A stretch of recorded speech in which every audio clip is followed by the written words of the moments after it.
ਸਤਿ ਸ਼੍ਰੀ ਅਕਾਲ ਜੀ। To learn channel ਵਿੱਚ ਤੁਹਾਡਾ ਸਵਾਗਤ ਹੈ। ਅਸੀਂ ਅੱਜ ਵੰਨਗੀ ਪਾਠ ਪੁਸਤਕ ਦੇ ਇਕਾਂਗੀ ਭਾਗ ਵਿੱਚੋਂ ਚੌਥਾ ਚੈਪਟਰ ਜਫਰਨਾਮਾ ਬਾਰੇ ਪੜਾਂਗੇ, ਜੋ ਕਿ ਡਾਕਟਰ ਹਰਚਰਨ ਸਿੰਘ ਦੁਆਰਾ ਲਿਖਿਆ ਗਿਆ ਹੈ। ਇਸ ਵਿੱਚ ਔਰੰਗਜ਼ੇਬ ਜਫਰਨਾਮਾ ਇਕਾਂਗੀ ਦਾ ਇਤਿਹਾਸਿਕ ਪਾਤਰ ਹੈ, ਜੋ ਮੁਗਲ ਰਾਜ ਦੀ ਚੜ੍ਹਦੀ ਕਲਾ ਦਾ ਅੰਤਮ ਬਾਦਸ਼ਾਹ ਸੀ। ਅਗਰ ਇਹਨਾਂ ਦੇ ਸਰੀਰਕ ਰੂਪ ਰੇਖਾ ਦੀ ਗੱਲ ਕਰੀਏ ਤਾਂ ਬੁਢਾਪੇ ਵਿੱਚ ਔਰੰਗਜ਼ੇਬ ਦਾ ਕੱਦ ਮਧਰਾ, ਸਰੀਰ ਕਮਜ਼ੋਰ, ਨੱਕ ਲੰਮਾ, ਰੰਗ ਗੋਰਾ, ਦਾੜੀ ਚਿੱਟੀ, ਮੁੱਛਾਂ ਕੱਟੀਆਂ ਹੋਈਆਂ, ਅੱਖਾਂ ਤੇਜ਼ ਭਖਦੀਆਂ ਹੋਈਆਂ ਤੇ ਲੱਕ ਝੁਕਿਆ ਹੋਇਆ ਸੀ। ਉਸ ਦੇ ਗਲ ਸਫੇਦ ਮਲਮਲ ਦਾ ਮੁਗਲ ਢੰਗ ਦਾ ਚੋਗਾ ਹੁੰਦਾ ਸੀ ਤੇ ਉਸ ਦੀ ਪਗੜੀ ਸੋਨੇ ਦੀਆਂ ਤਾਰਾਂ ਨਾਲ ਮੜੀ ਹੁੰਦੀ ਸੀ। ਉਸ ਦਾ ਖੰਜਰ ਸਿਲਕ ਦੇ ਕਮਰਬੰਦ ਵਿੱਚ ਟੰਗਿਆ ਹੁੰਦਾ ਸੀ। ਉਹ ਪੈਰੀ ਮੂਰ ਫੈਸ਼ਨ ਦੀ ਜੁੱਤੀ ਪਾਉਂਦਾ ਤੇ ਸੋਟੀ ਦੇ ਸਹਾਰੇ ਚੱਲਦਾ ਸੀ। ਇਸ ਇਕਾਂਗੀ ਵਿੱਚ ਉਸ ਦੇ ਉਸ ਅੰਤਰ ਕਾਂਬੇ ਨੂੰ ਪੇਸ਼ ਕੀਤਾ ਗਿਆ ਹੈ, ਜੋ ਉਸ ਦੇ ਅੰਦਰ ਗੁਰੂ ਗੋਬਿੰਦ ਸਿੰਘ ਜੀ ਦਾ ਬੇਬਾਕੀ ਨਾਲ ਲਿਖਿਆ ਜਫਰਨਾਮਾ ਪੜ੍ਹ ਕੇ ਪੈਦਾ ਹੋਇਆ। ਅਹਿਮਦ ਨਗਰ ਵਿੱਚ ਔਰੰਗਜ਼ੇਬ ਆਪਣੇ ਨਿੱਜੀ ਕਮਰੇ ਵਿੱਚ ਬਹੁਤ ਜ਼ਿਆਦਾ ਘਬਰਾਹਟ ਅਤੇ ਡਰ ਦੀ ਹਾਲਤ ਵਿੱਚ ਖੜਾ ਹੈ। ਉਹ ਸਮਝਦਾ ਹੈ ਕਿ ਹਰ ਗੱਲ ਉਸ ਦੀ ਮਰਜ਼ੀ ਦੇ ਖਿਲਾਫ ਹੋਣ ਦਾ ਕਾਰਨ ਉਸ ਉੱਪਰ ਰੱਬ ਦੀ ਕਰੋਪੀ ਹੈ। ਉਸਨੂੰ ਮਹਿਲ ਵਿੱਚ ਨਾਚ ਅਤੇ ਸਾਜ਼ਾਂ ਦੀ ਆਵਾਜ਼ ਸੁਣਾਈ ਦਿੰਦੀ ਹੈ ਤੇ ਉਹ ਬਹੁਤ ਗੁੱਸੇ ਵਿੱਚ ਆ ਕੇ ਨਾਚ ਤੇ ਰਾਗ ਨੂੰ ਬੰਦ ਕਰਨ ਦਾ ਹੁਕਮ ਦਿੰਦਾ ਹੈ, ਪਰ ਆਵਾਜ਼ ਉਸ ਦੀ ਰਤਾ ਪਰਵਾਹ ਨਹੀਂ ਕਰਦੀ ਤੇ ਉਸ ਨੂੰ ਕਹਿੰਦੀ ਹੈ ਕਿ ਉਹ ਇਸ ਨੂੰ ਰੋਕ ਨਹੀਂ ਸਕਦਾ। ਔਰੰਗਜ਼ੇਬ ਨੂੰ ਕੁਝ ਨਸ਼ਈ ਬੰਦਿਆਂ ਦੀ ਆਵਾਜ਼ ਸੁਣਾਈ ਦਿੰਦੀ ਹੈ, ਜੋ ਸ਼ੇਰ ਪੜ੍ਹ ਕੇ ਹੱਸਦੇ ਹਨ।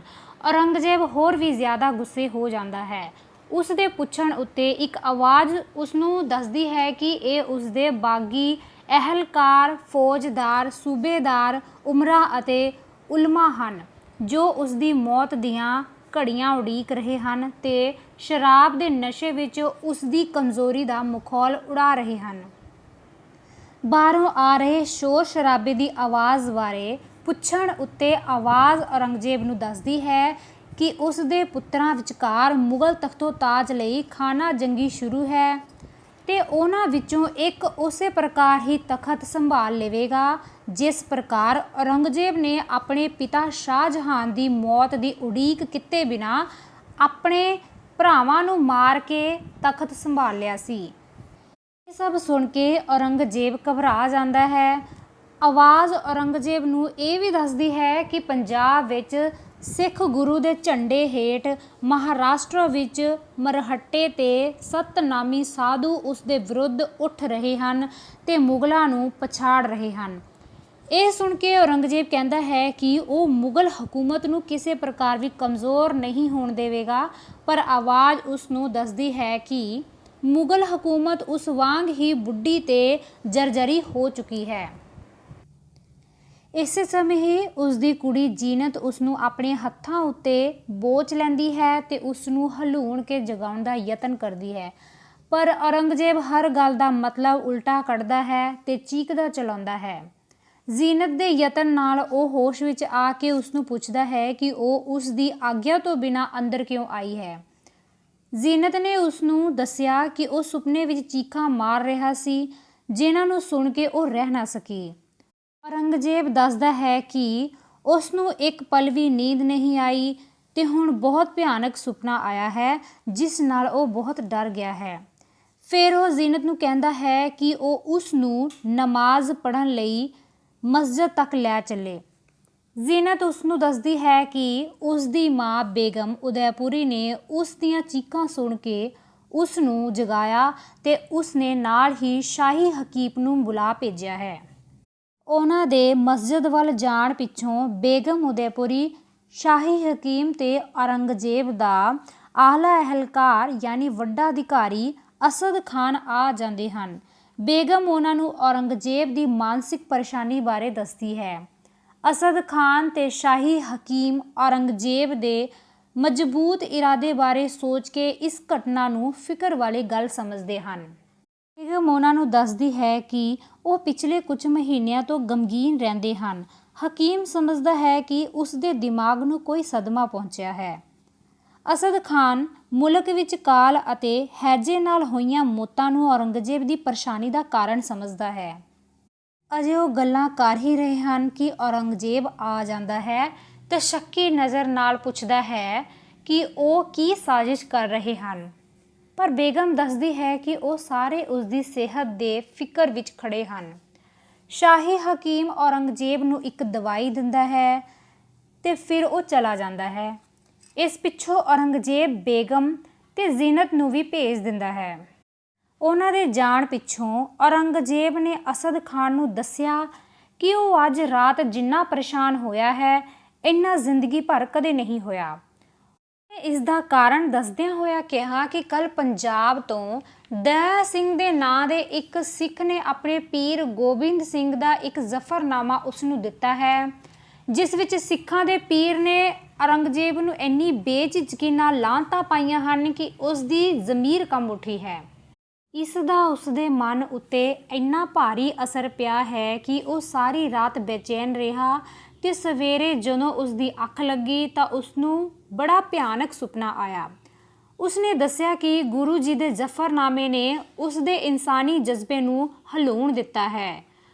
ਉਸਨੇ ਦੱਸਿਆ ਕਿ ਸਰਹਿੰਦ ਦੇ ਨਵਾਬ ਵਜ਼ੀਰ ਖਾਂ ਨੇ ਪਹਿਲਾਂ ਔਰੰਗਜ਼ੇਬ ਦੇ ਨਾਂ ਉੱਤੇ ਕੁਰਾਨ ਸ਼ਰੀਫ ਦੀ ਕਸਮ ਖਾਧੀ ਤੇ ਉਸ ਪੀਰ ਨੂੰ ਧੋਖੇ ਨਾਲ ਆਨੰਦਪੁਰ ਛੱਡਣ ਲਈ ਮਜਬੂਰ ਕੀਤਾ। ਫਿਰ ਧੋਖੇ ਨਾਲ ਉਸ ਉੱਤੇ ਹਮਲਾ ਕਰ ਦਿੱਤਾ, ਜਿਸ ਵਿੱਚ ਉਸਦੇ 2 ਬੱਚੇ ਮਾਰ ਦਿੱਤੇ। ਇਸ ਤਰ੍ਹਾਂ ਕਰਕੇ ਵਜ਼ੀਰ ਖਾਨ ਨੇ ਇਸਲਾਮ ਦੀ ਤੋਹੀਨ ਕੀਤੀ ਹੈ ਤੇ ਔਰੰਗਜ਼ੇਬ ਦਾ ਨਾਮ ਬਦਨਾਮ ਕੀਤਾ ਹੈ। ਅਸਦ ਖਾਨ ਇਸ ਨੂੰ ਬਹੁਤ ਬੁਰੀ ਖਬਰ ਕਹਿੰਦਾ ਹੈ। ਉਹ ਸਲਾਹ ਦਿੰਦਾ ਹੈ ਕਿ ਗੁਰੂ ਜੀ ਨੂੰ ਪੂਰੇ ਭਰੋਸੇ ਤੇ ਸੁਰੱਖਿਆ ਨਾਲ ਆਪਣੇ ਕੋਲ ਬੁਲਾ ਕੇ ਸੁਲਾਹ ਸਫਾਈ ਕਰ ਲਈ ਜਾਵੇ। ਔਰੰਗਜ਼ੇਬ ਇਸ ਤਜਵੀਜ਼ ਨੂੰ ਮੰਨ ਲੈਂਦਾ ਹੈ ਤੇ ਮੀਰ ਮੁਨਸ਼ੀ ਅਤੇ ਦਇਆ ਸਿੰਘ ਨੂੰ ਦਰਬਾਰੇ ਖਾਸ ਵਿੱਚ ਹਾਜ਼ਰ ਕਰਨ ਦਾ ਹੁਕਮ ਦਿੰਦਾ ਹੈ। ਇਹ ਹੁਕਮ ਸੁਣ ਕੇ ਅਸਦ ਖਾਨ ਚਲਾ ਜਾਂਦਾ ਹੈ ਤੇ ਪਿੱਛੋਂ ਔਰੰਗਜ਼ੇਬ ਉੱਚੀ ਉੱਚੀ ਜ਼ਫਰਨਾਮਾ ਪੜ੍ਹਦਾ ਹੈ, ਪਰ ਜ਼ੀਨਤ ਨੂੰ ਆਉਂਦੀ ਦੇਖ ਕੇ ਇੱਕਦਮ ਚੁੱਪ ਹੋ ਜਾਂਦਾ ਹੈ ਤੇ ਜ਼ਫਰਨਾਮਾ ਲੁਕਾ ਲੈਂਦਾ ਹੈ। ਜ਼ੀਨਤ ਇਤਰਾਜ਼ ਕਰਦੀ ਹੈ ਕਿ ਉਹ ਕਈ ਸਾਲਾਂ ਤੋਂ ਆਪਣੇ ਪਿਤਾ ਦੀ ਦਿਲੋਂ ਖਿਦਮਤ ਕਰ ਰਹੀ ਹੈ, ਪਰ ਉਹ ਅਜੇ ਤੱਕ ਵੀ ਉਸ ਉੱਤੇ ਯਕੀਨ ਨਹੀਂ ਕਰਦਾ। ਔਰੰਗਜ਼ੇਬ ਉਸ ਨੂੰ ਪਹਿਲਾਂ ਤਾਂ ਟਾਲਦਾ ਹੈ, ਪਰ ਪਿੱਛੋਂ ਉਸ ਨੂੰ ਕਹਿੰਦਾ ਹੈ ਕਿ ਉਹ ਅਸਲ ਭੇਦ ਇਸ ਕਰਕੇ ਨਹੀਂ ਦੱਸ ਰਿਹਾ ਹੈ ਕਿਉਂਕਿ ਇਸ ਨਾਲ ਉਹ ਉਸ ਨੂੰ ਬਹੁਤ ਹੀ ਘਟੀਆ ਇਨਸਾਨ ਸਮਝਣ ਲੱਗ ਪਵੇਗੀ। ਫਿਰ ਔਰੰਗਜ਼ੇਬ ਉਸ ਨੂੰ ਗੁਰੂ ਜੀ ਦੇ ਜ਼ਫਰਨਾਮੇ ਬਾਰੇ ਦੱਸਦਾ ਹੈ ਤੇ ਕਹਿੰਦਾ ਹੈ ਕਿ ਉਸਨੇ ਗੁਰੂ ਜੀ ਦੇ ਪਹਿਲੇ ਖੱਤ ਬਾਰੇ ਉਸ ਪਾਸੋਂ ਇਸ ਕਰਕੇ ਲੁਕਾ ਲਿਆ ਸੀ ਕਿਉਂਕਿ ਉਹ ਤੇ ਉਸ ਦਾ ਭਰਾ ਮੁਅਜ਼ਮ ਹਮੇਸ਼ਾ ਗੁਰੂ ਜੀ ਦੇ ਹੱਕ ਵਿੱਚ ਬੋਲਦੇ ਹਨ।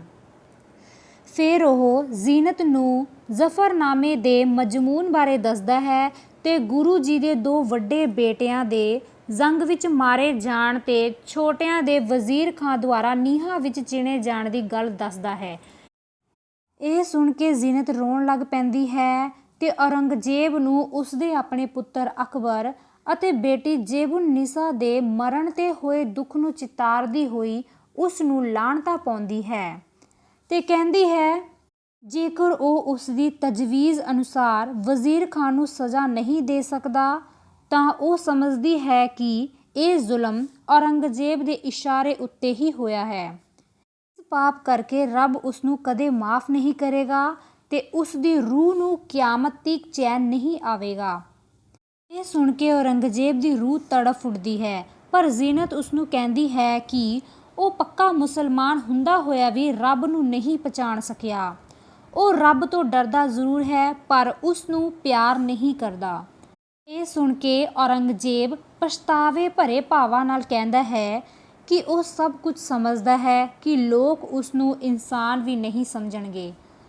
ਉਹ ਅਣਗਿਣਤ ਲੜਾਈਆਂ ਜਿੱਤ ਕੇ ਵੀ ਜ਼ਿੰਦਗੀ ਦੀ ਬਾਜ਼ੀ ਹਾਰ ਗਿਆ ਹੈ। ਉਹ ਇਸ ਦੁਨੀਆ ਤੋਂ ਗੁਨਾਹ ਦੇ ਭਾਰ ਨਾਲ ਲੱਦਿਆ ਜਾਵੇਗਾ।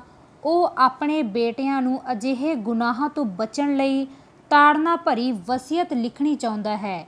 ਉਹ ਆਪਣੇ ਇਸ ਕੰਮ ਵਿੱਚ ਜ਼ੀਨਤ ਤੋਂ ਸਹਾਇਤਾ ਮੰਗਦਾ ਹੈ। ਸੀ ਜ਼ਫਰਨਾਮਾ ਇਕਾਂਗੀ ਦਾ ਸਾਰ ਜੋ ਕਿ ਡਾਕਟਰ ਹਰਚਰਨ ਸਿੰਘ ਦੁਆਰਾ ਲਿਖਿਆ ਗਿਆ ਹੈ। ਅੱਜ ਲਈ ਬਸ ਇੰਨਾ ਹੀ। ਵੀਡੀਓ ਕਾफ़ी ਲੈਂਥੀ ਹੋ ਗਈ ਹੈ, ਇਸ ਲਈ ਅਸੀਂ ਇਹਦੇ ਕੁਐਸਚਨ ਆਨਸਰ ਵਗੈਰਾ ਨੈਕਸਟ ਵੀਡੀਓ 'ਚ ਕਰਵਾਵਾਂਗੇ। Thanks for watching.